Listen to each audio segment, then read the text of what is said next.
Yeah, thank you very much, Gemma. And thank you, obviously, to the whole team to having us. And thank you to all of you for making the time today at 6:30 p.m. in the afternoon to join our session. Hopefully you will find it useful. But if there is any, if you have any question, just let us know in the chat. If you, Claire, want to put the next slide on. So the agenda for the next 60 minutes is as it follows. We will start shortly with just some introduction about myself and Claire, but also about 7 League, very short one. The next bit, obviously start with the first things first, is why we actually, why the social media presence matters, and especially when it comes to clubs.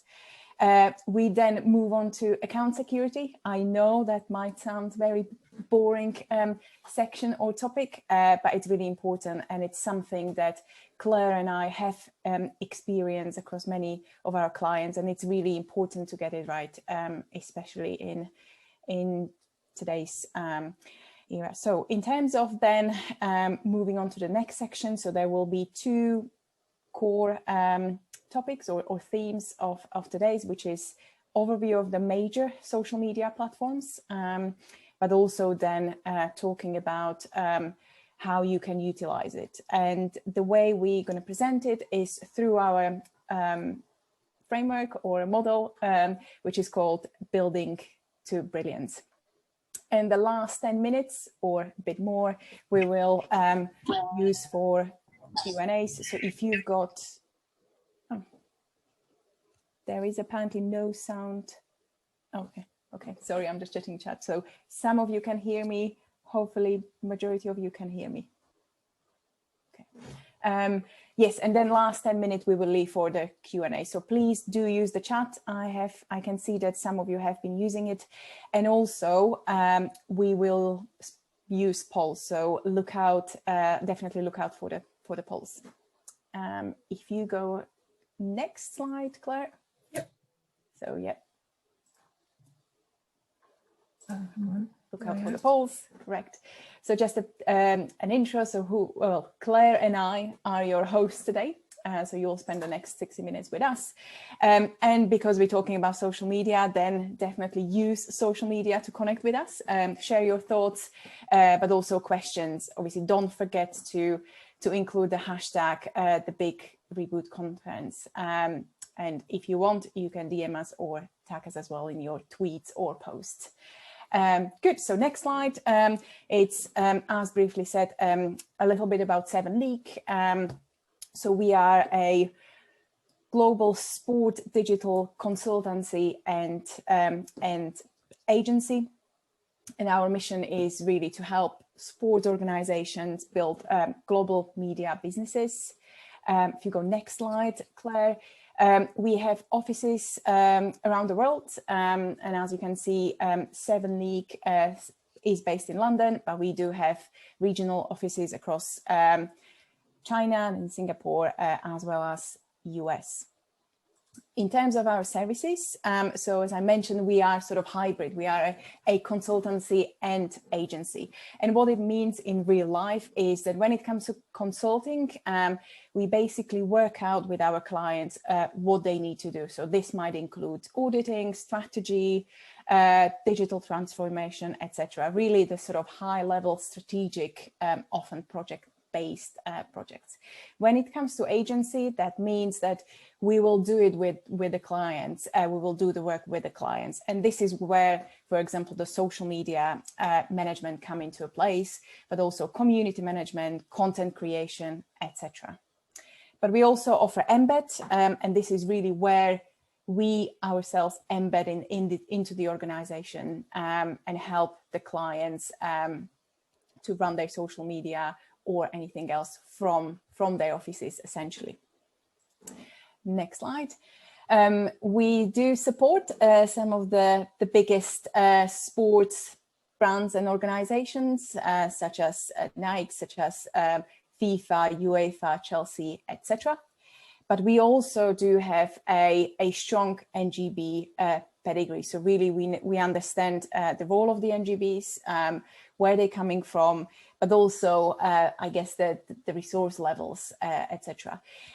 Why we are sort of presenting today is because we're helping Triathlon England also as part of this project that we delivering for Sport England around digital. So we're supporting now up to 30 NGBs in terms of all things digital, including social media, website, specific projects around OTT, but also paid advertising. Okay, next slide. So before we move on to obviously the next section and really answering the key question, the why, I'm going to ask you the first question. And please do feel free to use the chat and let us know what's your biggest challenge you face when it comes to social media. So what is really the problem, the issue you face, and it can be anything. Please do share your thoughts. It would be useful, obviously, from our perspective, but also, I believe, for the Triathlon England to understand where you're coming from. Great. So if we move on to the next slide, this is really, I guess, important question. And I hope you don't think of the answer as because I have to. But it's really one of the exciting channels, one of the great way to share your voice. And really represent what your club, what your brand stands for, build a network, but also influence others. It's an excellent channel for communication, as you probably already guessed, connecting with your members, but also non-members or potential members. It's really important to also tell your stories your way because you own that channel.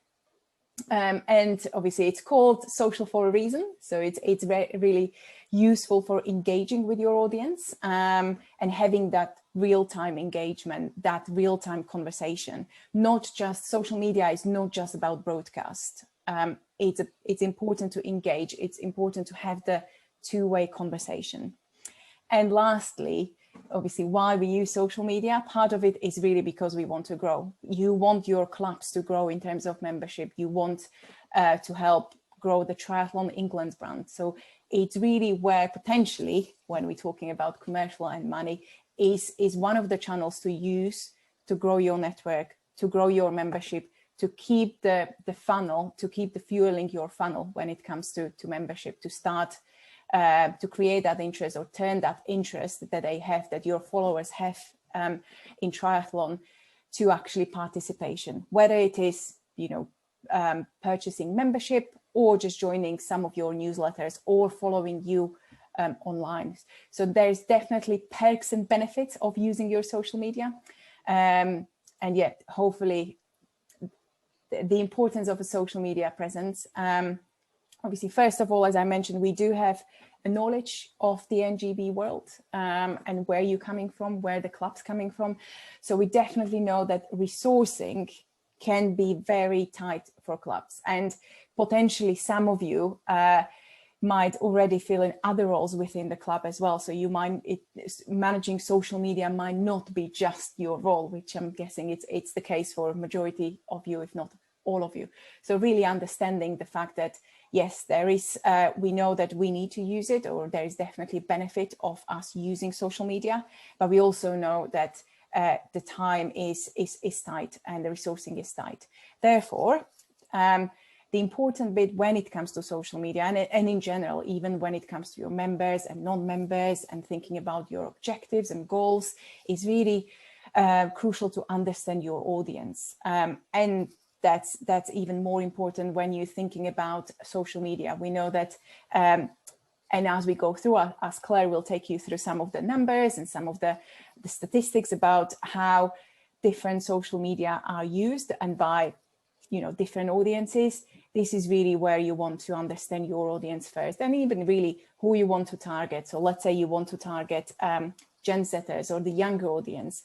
So really understanding what channel might be good for them. So you would think that Facebook is definitely not the one to reach Gen Zers because you won't find them there. But again, the last point is picking the channel that works best for your audience. And that goes back to the first point where the resourcing can be tight.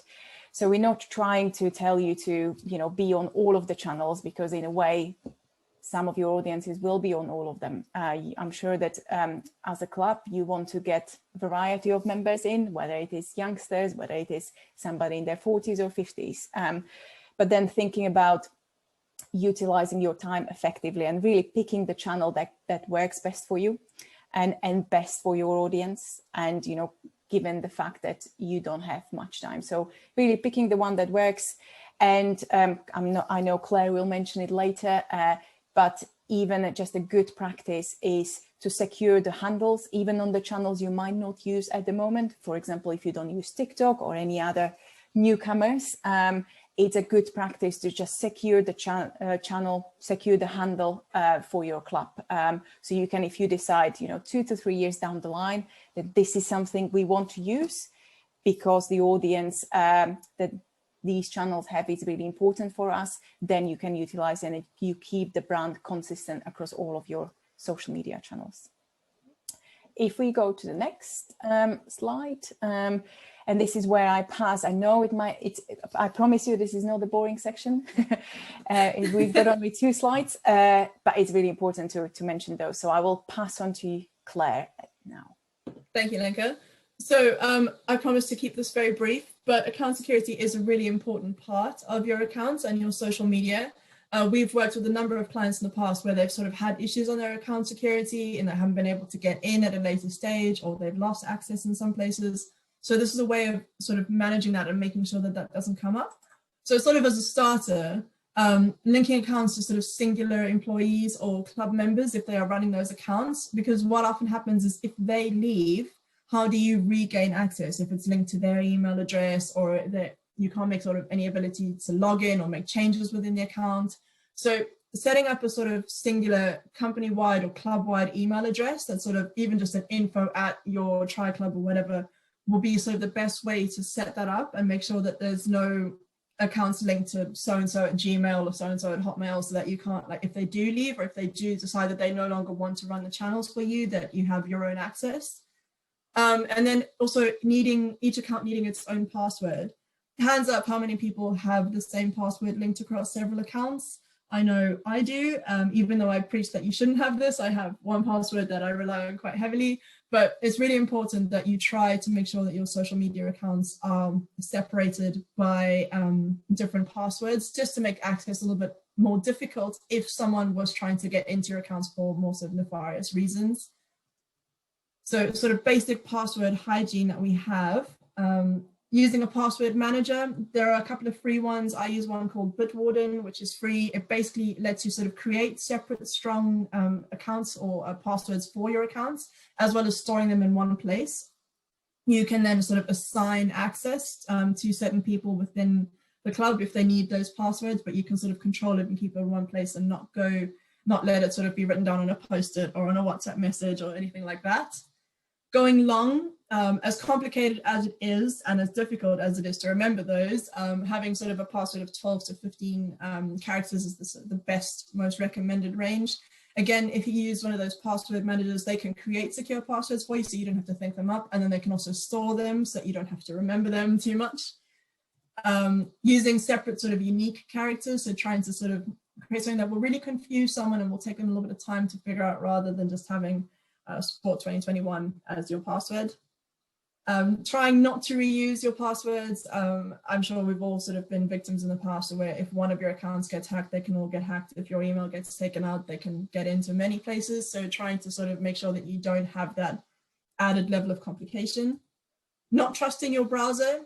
I am quite reliant on my browser and I do use it to save my passwords in, but it isn't the safest option for you, just because if someone gets into your computer that shouldn't be there, they can log into your accounts, they can do whatever they want, and they could cause a whole world of chaos. So it's better to just try and actually use the password manager rather than saving passwords to your browsers.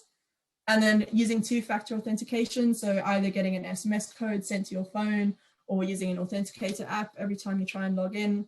Just a way of adding an extra level of security and making sure that that random login at 3 o'clock in the morning isn't supposed to be happening and doesn't end up happening. So moving on to sort of more of a platform overview, which is kind of some of the bulk of this chat. So first off, we are going to be asking you a couple of questions. So this is the first sort of question that's coming up. Just let us know in the chat how many you get right from this quiz. So the first question is, which of these platforms has the most users? If you got YouTube, you would be correct. YouTube has 2 billion monthly active users, as opposed to Instagram with 1 billion and Snapchat and Twitter with 100 million, I think. Which of these platforms was launched first? Facebook, surprisingly, it was launched in 2004, September if we really want to be specific. And which of these platforms has the youngest audience? This one is a little bit tricky, but the answer is Snapchat, based on the fact that we cannot get sort of proper demographic data of TikTok. So no one really knows how many users they have or how many people are on their app or sort of their age demographics. But Snapchat is very specific that they have 64% of their user base at Gen Z level. So that's how we can sort of identify that. Then in terms of where you would go on social media, so let us know in the chat for like things like the latest news about triathlon or the sports industry. Like, would you use Instagram? Would you use Twitter? Would you use Facebook, LinkedIn to see what your athletes are doing or what other clubs are doing? Again, Instagram, Snapchat, maybe even YouTube. And to interact with Triathlon England and partners, that could be WhatsApp. Again, it could be LinkedIn, it could be Twitter. Those platforms and those things that you probably use are the same for regular users.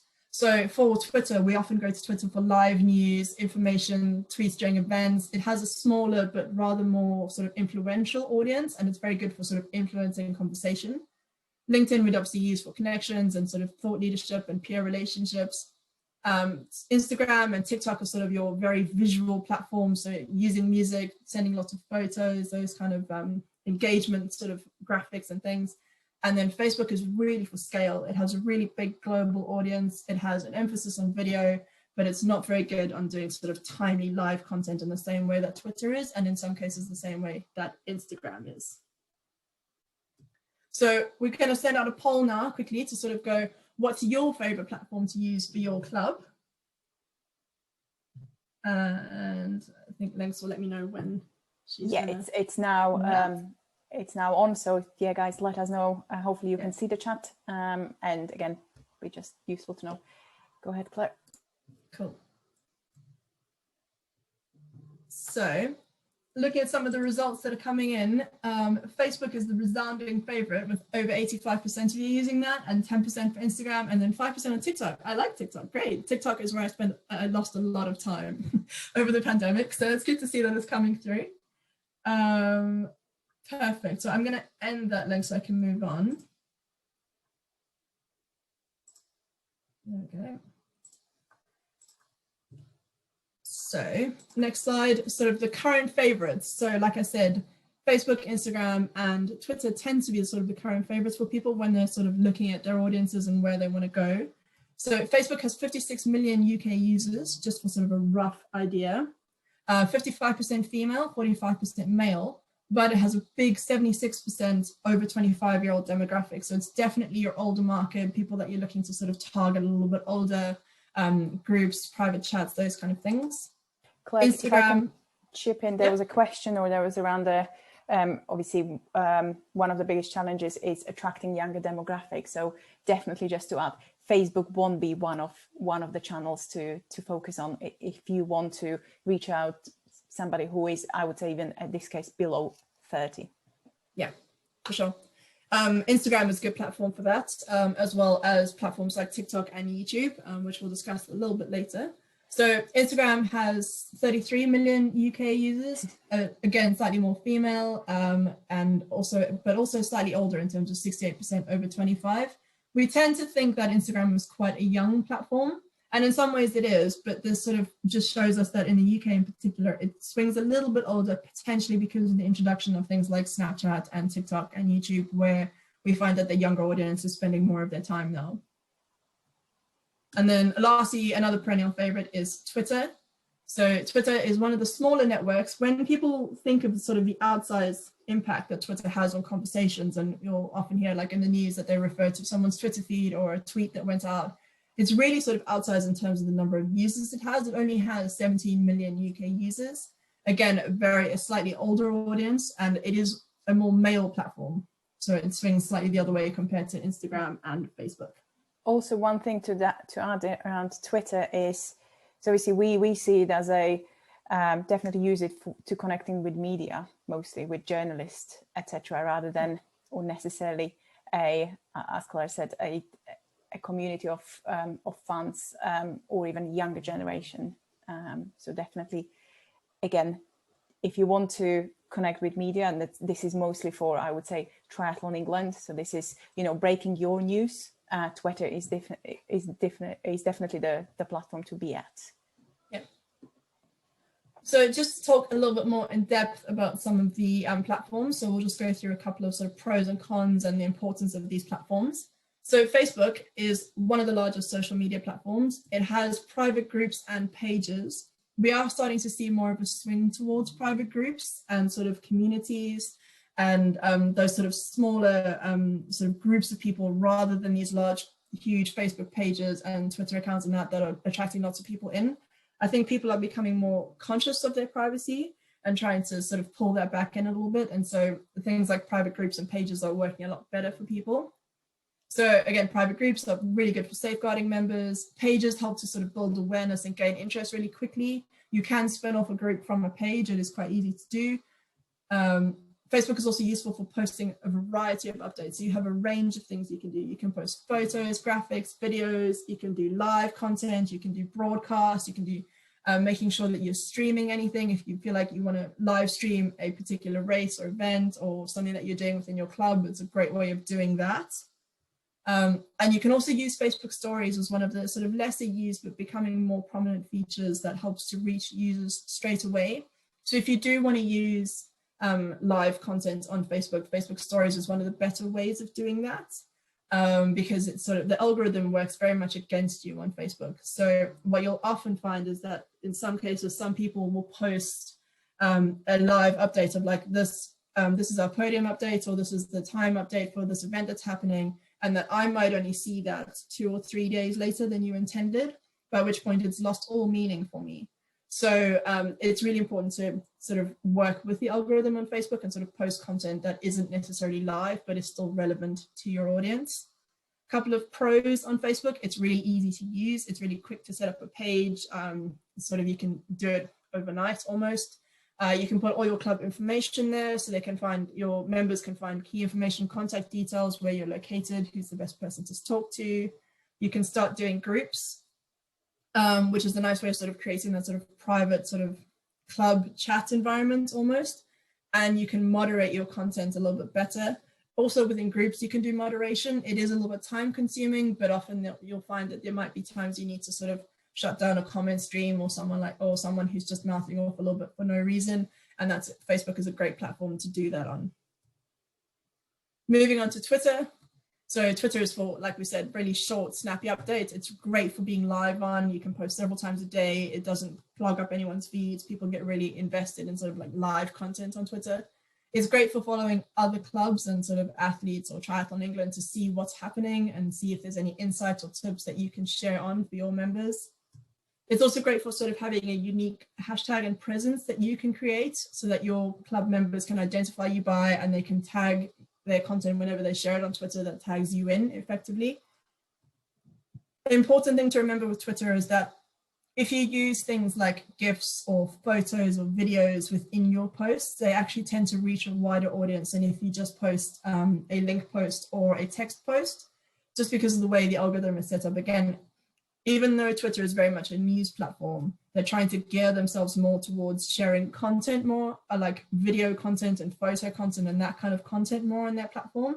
So by adding those, trying to add them every time you share a tweet or a link or something like that, it sort of just boosts the engagement and the reach of your post. But if you do need to share link content on Twitter, we would recommend trying to limit that number. The platforms very much operate as like a walled garden in some ways. So they like you to stay on their platform. They don't want you to leave. They'd prefer for you to not click out. They'd like you to stay right where you are on their platform, scrolling for eternity. So it's better to sort of see if you can limit the number of links, because that means that they won't punish you as much with the algorithm. They'll sort of let you post your links and they won't like limit the number of people who might see that. So in terms of pros for Twitter, again, it's great for being live. It's great for starting conversations and having connectivity with your members. It's great for sort of discovery of new things or new highlights that you could share on other channels. It can be a little bit alienating. There will be a lot of people who don't use Twitter as a platform or who don't use it as often as some other people might. So if you're sharing lots of content on there, you might miss some of your members. And it does have this kind of always on mentality with Twitter because it is so live. Like you feel like you have to always be there and sort of posting all the time, which can obviously cut out time from your other responsibilities and your other work. Then Instagram. So it's one of the fastest growing social platforms and it's extremely popular with a young audience. It does really well because they can share loads of video filters, all those kind of fun things. It's great for visual content. So again, photos, graphics, short videos. There has been a sort of a swing towards creating longer videos on Instagram, but they tend to not do as well as short videos. So anything between 30 seconds to, I would say, max a minute and a half. Sort of like your sweet spot for videos on Instagram if you are going to share them. If you are going to share videos longer than 30 seconds, you'll need to be putting them on IGTV, which is just a slightly separate part of Instagram, but still useful. You can use your hashtags to reach more users. It also has live elements for broadcast, and it has this really nifty feature, which is sort of cottoned on Instagram and not really gone that much further, like everyone's trying to do them now, but it has stories, which is a great way to sort of ask questions, share live updates, tag in people, sort of introduce graphics, play music, those kind of sort of fun extra elements that you want to include. And you can also save those stories that you've done into highlights for people to revisit. So if you have a particular like weekend event that you'd like to sort of send out live through your stories and then save it so that your members can come back and revisit it and share those stories onto their own stories and sort of widen your sort of club reach. That's a really great way of doing it and a really simple way of doing it as well. So again, go ahead. So one way to add to that and how we've seen stories to be used as well, and again, one thing you could utilize is potentially showing the members benefits. So if you create stories around why to become a member, what you get as perks. So again, it's something rather than just seeing it as a standalone page or static page on one of your websites, you can actually turn it into Instagram stories, put it on your profile and highlight for those younger generations that might not necessarily go to your website as the first point of call. So some of the cons, or some of the pros at least for Instagram, is that it is highly, highly visual. So obviously, the feed, if you scroll through it, photos, videos, the new features of Reels, which is really short, snappy, sort of like TikTok style videos, IGTV. It's video first as a platform. So it really, really likes when you share video content. So if you share a video in your feed, it will boost your content up and share it to more people. And it's really engaging. It's sort of, I refer to Instagram as like the highlights reel in some ways, because it really is the best place to show the best side of your club. Everything that's great about your club and everything that you really enjoy and your members enjoy, it's great to stick on Instagram. The cons with it is that it can be sort of quite time consuming. If you want to create sort of a photo or a video or a montage that sort of works quite well for the platform, it can be very time consuming to create and share that content, but it is definitely worth the effort. And in terms of the constant evolution of the platform, so they're always trying to add new features like Reels and things like that. So just as everyone's got used to stories, now they're like, oh, we must all do Reels, and then they'll promote that feature more than anything else. So you sort of have to figure out which features you want to spend time on and use, and which features are sort of like not really necessary for your audience. So then looking at some of the other platforms that we have available to us, so particularly for the younger audience, YouTube has 36 million UK users. It's predominantly male, but 65% are under the age of 25. So it's a really strong youth platform, and it's also great for sharing really live content or longer form sort of interview content, if that's kind of a thing that you'd be interested in doing and producing. And then TikTok, the new guy in the room, has 9 million UK users. It's 58% female, so it's great for a female audience, and it's 67% under the age of 25. So a really sort of strong youth audience there as well. Potentially adding to, if you go back one slide, is with YouTube, I mean, to be successful on YouTube, it really requires time and resources in terms of content creation to driving really audience. I know some of even the NGBs are using it potentially for just sort of the internal video. So again, thinking about being on YouTube just because it's obviously great for the younger audience, it requires, I would say, really effort and content production resource. TikTok, less so, and it's definitely one to consider, especially for the younger audience. But to some extent, again, it will require the channel focus, which we talked about earlier. Yeah.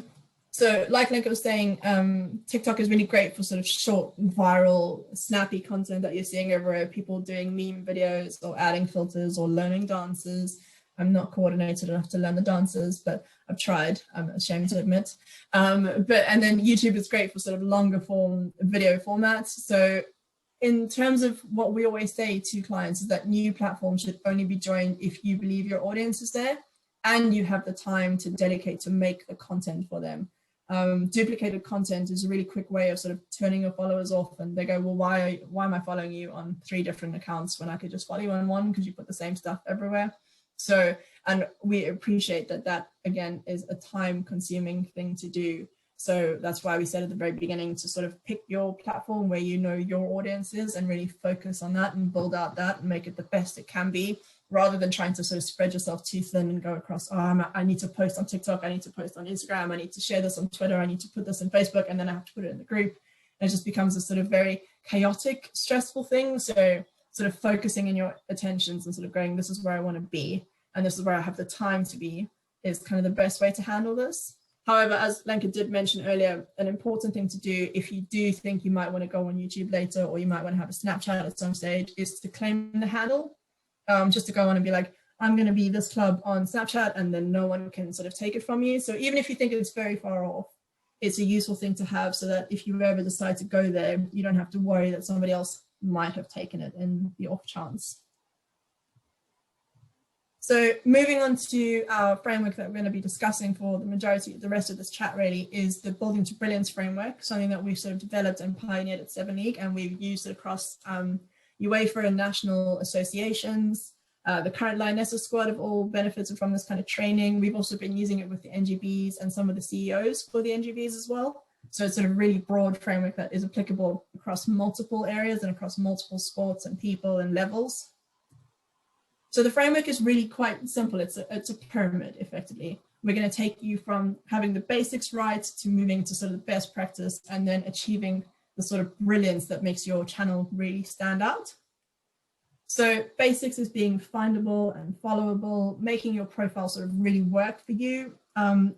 It's amazing how terrible search is on social media, and particularly on platforms like Twitter or Instagram, where unless you've got the spelling exactly right or the underscore in exactly the right place, they just don't find you.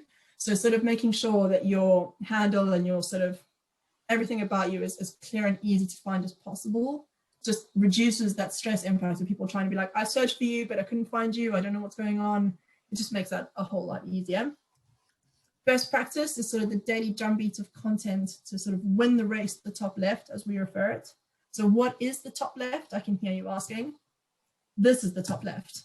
You want to be effectively on Instagram, the first story that people see when they log on, the first account that they see in their feed. You want to be that main person for them. You sort of want to be front and center. Everyone sees your content and everyone's engaging with your content.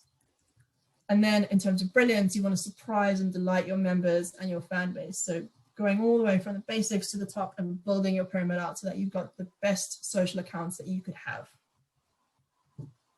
So starting off with the basics. So aim for the same handle across all of your channels. If you are going to run multiple channels, it just makes it easier for people to find you. Promoting your other accounts within your bios. So if you just sort of have a link that says you can find us on Twitter with this handle and on Facebook with this handle or whatever, so that people can find you easily enough. If you have the same handle, it makes it really consistent, but it's just also just another way of reminding people that you are elsewhere and that they can find you on another platform that maybe suits them better. Claire, if I can join in, because we just had a question actually around that, around the claiming the handle from, let me pause it. So thank you for the question. And it's not, it's an important question. It basically means, as Claire said, is having the exact name across all social media channels. By exact name, we meaning not having, for example, I would have Lenka underscore and my surname. It's really Lenka and my surname. And if I use it on one channel, ideally you want to get the same name across all social media platforms. And why? It's because of the being findable. So if somebody has, my name, but then I use my nickname on other channels, definitely if they want and try to find me and connect with me, it will be hard to find. Because I haven't used it. So consistency is really key when it comes to setting up your channels, what you use in bio, how you refer to yourself, what hashtags you use. Yeah. So again, and as Lenka was saying, sort of in your bio as well, stating really clearly who you are. So we are this tri club, we do this, we have this many members, whatever you feel sort of explores your club and sort of puts your club across in the best light. That's kind of the best way to do that in your bio. Trying to use a consistent avatar or image on all of your channels so that people, even if they can't find you by your name, they'll recognize that, oh, that's your logo or that's your avatar image. I know that, I can follow it, I know that account. Using a consistent header image if you are going to use them. These are just kind of really, they seem kind of basic, but when you put them all together, they make it just really uniform and make your accounts really sort of stand out and look quite professional, even if they're sort of a small little account that's running. You can also, just as in the header image, you can use them to promote. I think there was a question around promoting the events across social media. So again, use the header image, especially like on Twitter, to promote your next event. There's so many organizers or other sport bodies as well, especially golf recently. So they actually regularly change their header image to update their fans about upcoming events, where to sign up or where to watch. So simple, very effective way to, again, further promote either your membership or events or else. Yeah, it's a great way of doing that. Consistent URL usage, at least. Again, just trying to make sure that if you are going to link to a website or another channel, that it's the same URL that you're trying to link to, just so that people follow the same path effectively. So those are kind of the really clear basics that we sort of say, like, if you can get all of these things right, then you've achieved an enormous amount, because a lot of times people don't get this right and sort of it makes it kind of difficult for them. So getting these, like ticking these all off, it makes your account 100% better than it was when you started. So in terms of like live actual examples of getting the basics right, they have the Clapham Chasers have a really sort of strong bio, which emphasizes their club values, sort of tells you how many members they've got, where you can find them. They have the consistent logo and sort of handle usage across all of their accounts. So you can see, you can spot them by their logo immediately. You can see who they are. They have the same name. They use pin stories and highlights to sort of showcase some more sort of content from theirs.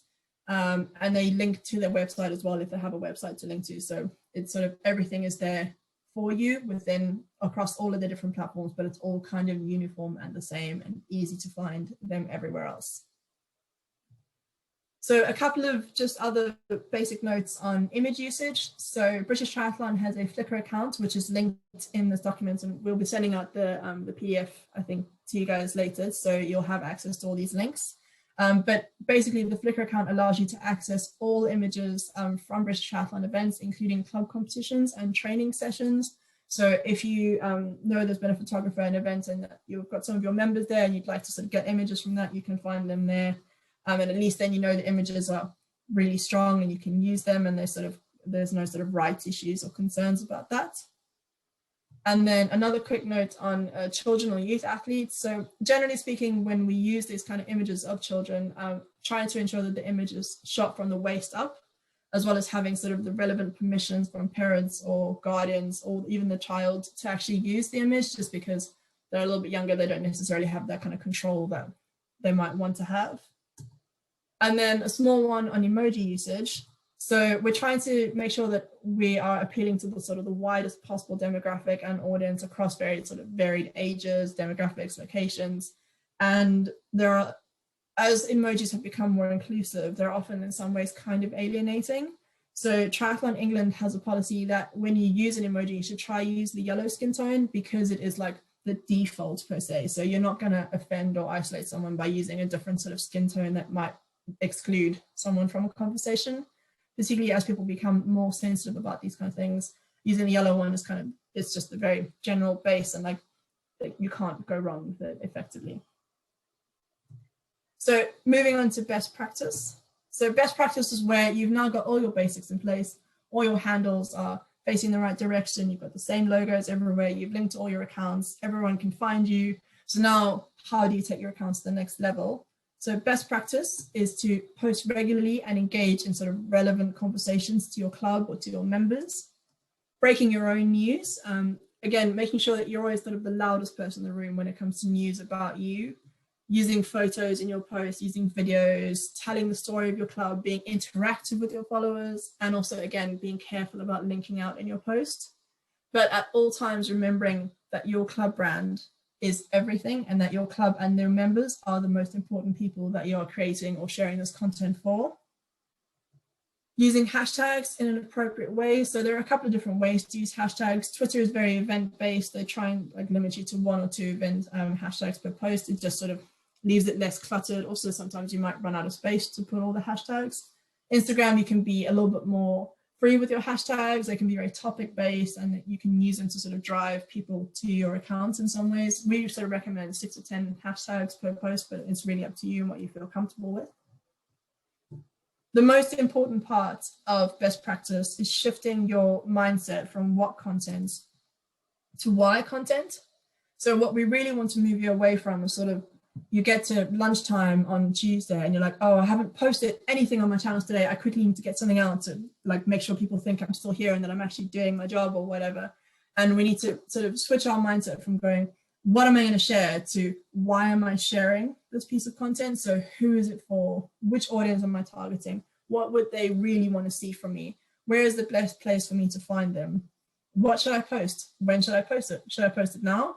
And then going, okay, did it work? And looking at your analytics and seeing, so if there is a piece of content that you have put out, like a video or an interview or something like that, that you feel is a really important piece of content for you, and you've spent a lot of time putting it together and it's taken a lot of hours to make it look right and to work right, going back and having a look at if it performed for you and how well it performed for you is a really great way of going, this did really well. We can share, we can look at like creating more of this in the future or sharing more of this in the future, versus going, I need to post a bunch of things to make sure that my channel looks busy and that I'm always on it. So just really shifting your focus from what am I posting to why am I posting it.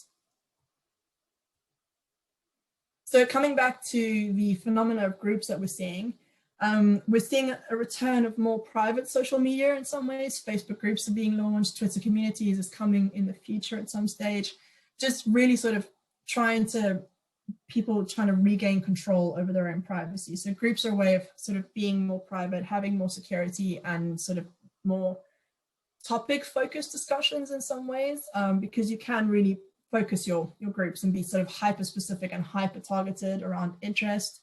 They're a great way of sort of creating a community and sort of allowing for active learning to take place, but they do require a little bit of moderation, because you are always going to get that one person that's just going to mouth off for no reason, and that you sort of have to just quietly remind, like, you're in our space and this is our account and these are our rules. So when you do, if you do want to set up a group, it's really important to make sure you've got your rules up front and center of like, these are the things we tolerate and these are the things we do not tolerate, and make sure that those are something that your members have to sort of go, I accept these rules before they join the group in some way, so that you can always go, you've accepted the rules and now you're not playing by them if it comes to that.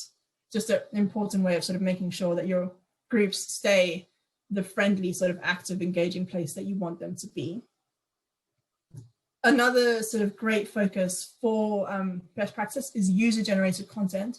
It's a really easy way to get content for your channels if you feel like you don't have time, or you're really struggling to fill something, or you'd like to actually just hear from your members.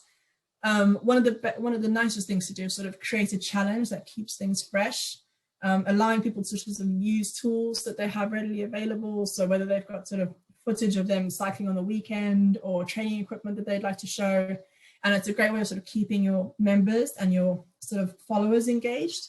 So I've put a couple of examples here. When we first went into lockdown, GoPro created this challenge called Home Pro, which was effectively trying to get people to use what they had available to them at home, and sort of GoPro themselves doing it to sort of make it feel fun and sort of fresh. So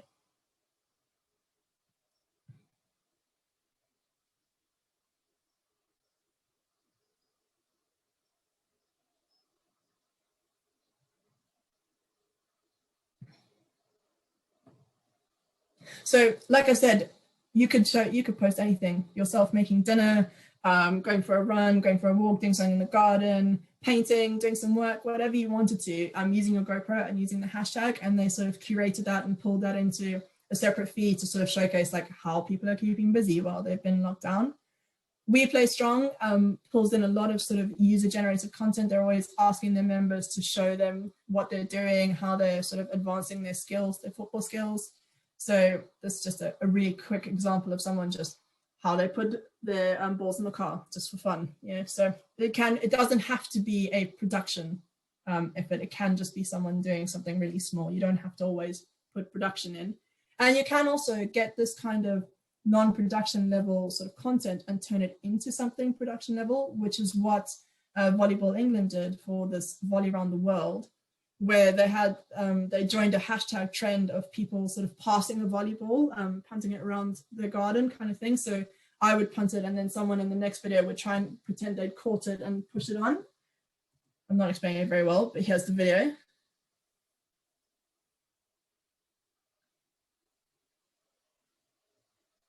Wow, I guess we can't get the sound, but I just wanted to say if you have if you want to use that and want to ask your followers, your members to actually share some footage with you, either via social media or via email, obviously one way to always go back to it and send check, are you okay for us to use that on our social media channels? Just get the permission, basically, even though by I think this is something, Gemma, we maybe Jay, we can have a look into, is just having some sort of rules when it comes to social media, and whenever you run those challenges, etc., just to have some page on your website that sort of mention how you use that footage, which could be general.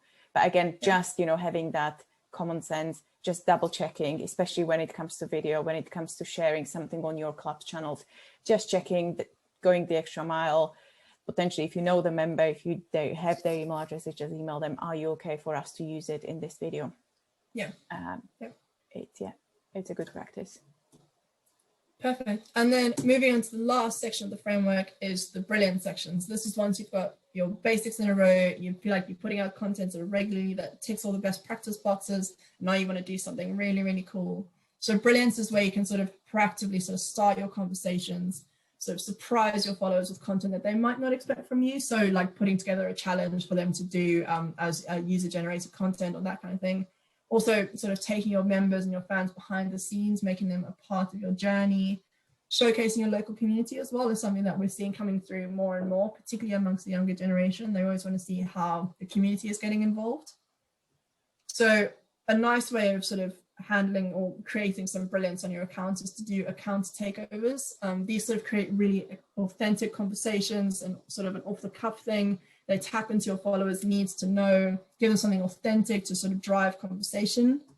So it's a great way of sort of showcasing an athlete or a member or a volunteer, anyone sort of a day in the life, pre, during, post-event content, anything that you sort of think would be a great sort of balance or something different for your channel. It's excellent for behind the scenes content. It's also really good to sort of build hype and engagement for an event that's coming through. So maybe you've got a huge sort of club weekend coming up and you want to build hype. So getting a volunteer to sort of show you how they're preparing for the event, or getting one of your athletes to show you how they're preparing for the event, sort of creating that kind of behind the scenes content that people want to see. Like using challenges, again, like we just said, for best practice as well. And then an important part of this though, is that if you are going to get someone to take over your accounts, you need to brief them on what you want them to show, so that they have an idea as well, and they don't just sort of go wild with power and go all over the place showing kind of every sort of random thing that comes to mind. So you want to go like, I'd like to see sort of your training methods and what you eat in a day and where you go for your runs and where you go for your swims and those kind of things. So a quick example here is just one of the athletes doing an at-home ab workout effectively. I don't know if you've got sound, but she just says, she's going to take you through her ab workout. No, I don't think we're getting sound. But okay. Yeah, we can then share the link. Obviously, we can share the presentation with you after the session. Yeah. So some potential formats that you can sort of take away and mull over and think about, like if you'd like to include them on your channels. Training photos and videos, just sort of making sure initially as well, particularly if you're using younger athletes, that you have permission to use those photos or those videos. Highlights content, so you can either sort of create like a bundle of content, or you can use event footage, or you can sort of share live things. Athlete focus, highlighting your athletes, their journey, how much they love the sport, their abilities, those kind of things. Event content, behind the scenes content, so introducing your coaching staff, potentially your volunteers, the support team, anybody who helps out. And then any sort of news or interesting articles or updates on sort of like anything that might be relevant to your audience and your members. And now I will leave some time for some questions. Let me stop sharing my screen so that I can see everyone. Yeah, thank you, Claire. Please do feel free either come in and just ask the question or leave some in the chat. I have seen that there were some questions around, so which I can kickstart before, or around generating, well, how to use social media to generate new members and promoting events. So yes, definitely social media could be used for that. As mentioned, a couple of things to do. So again, just even updating your bio, updating your image, header image to, for example, promote a specific event. And also thinking about if the event is happening 2 weeks from now, maybe spend a bit more time of thinking, okay, what do we post? What sort of content? Let's get them to sign up. Again, thinking who you want to attract, who you want to target. Is it more of a younger generation or the older generation? And then think about the channels, how you want to target them. Definitely, I think one thing, as Claire mentioned, is not trying to post the same content on all channels.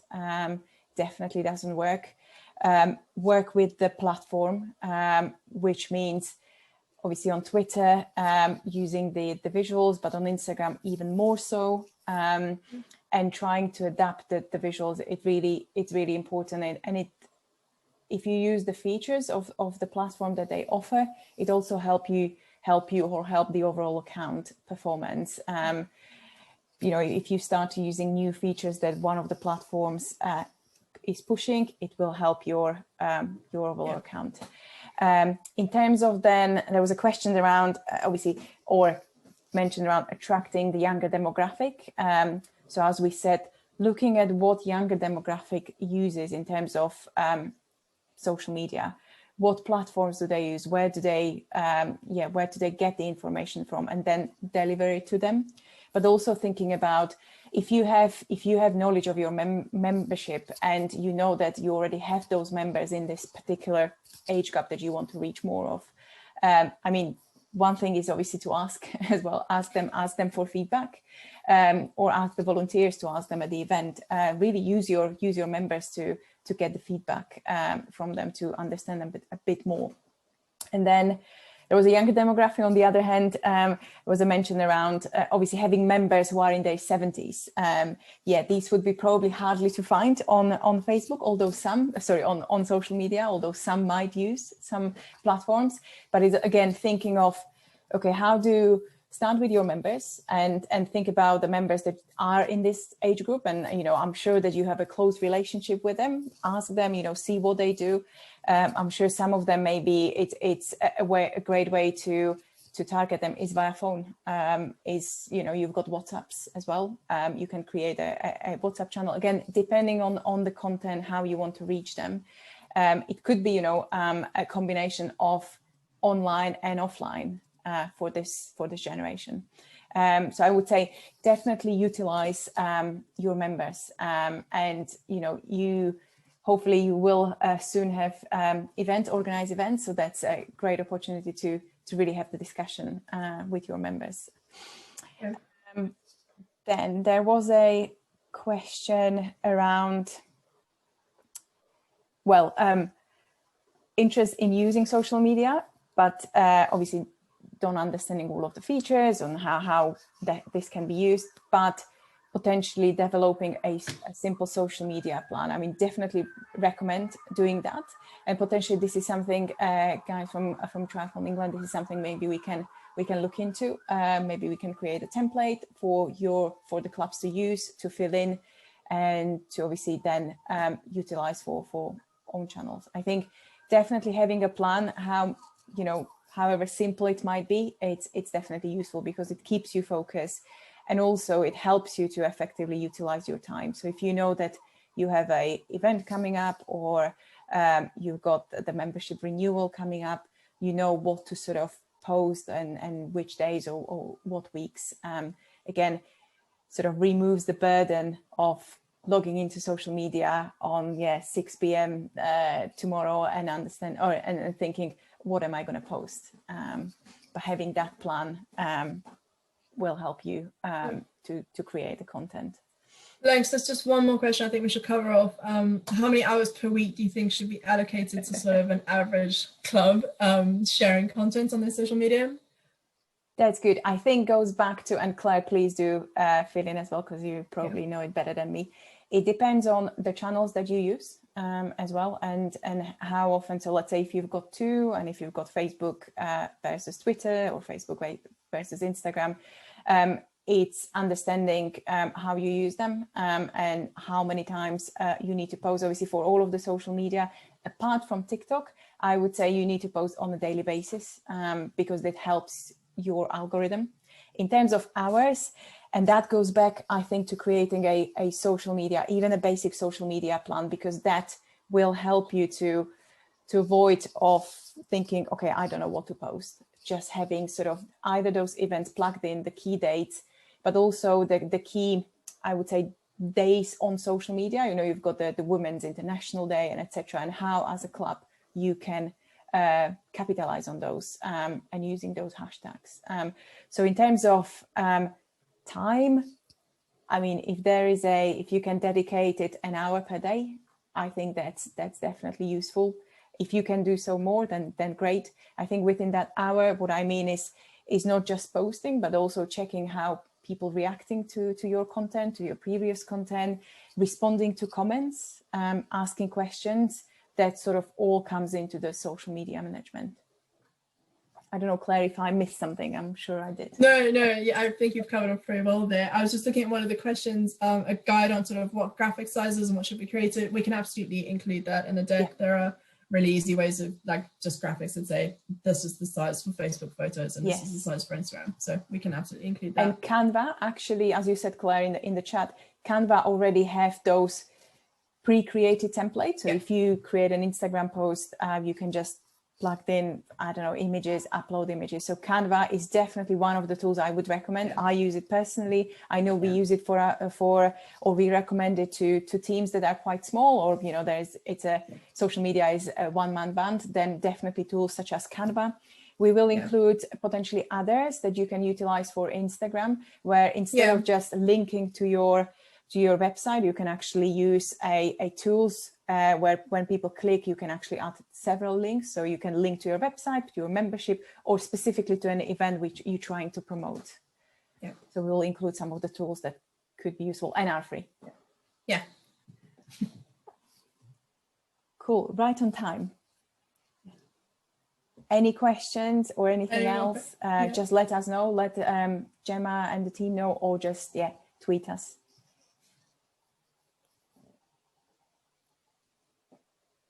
Gemma, I don't know if you want to come in, or is there? Oh, I was. There's just been one last question in the chat box about Sprout Social. Sprout Social, yes. So if you have access, definitely use it. It is the tool that we have used. I think, Claire, you might have used it in some of the clients, perhaps not.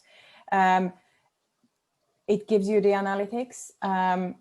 and it helps you manage social media. So if you know if you've got access, if you know how to use it, then I would recommend that. I think Hootsuite as well is a potential. I think it's free, Hootsuite. I don't know in terms of analytics, but I know if you want to manage posting across different platforms, it's also a really easy way of doing that on Hootsuite. So it's another option. And if you've got more people joining, then yes. Although I would, with social media, I would not schedule posts, but because it's, I would go in myself. Something can always go wrong. Yes.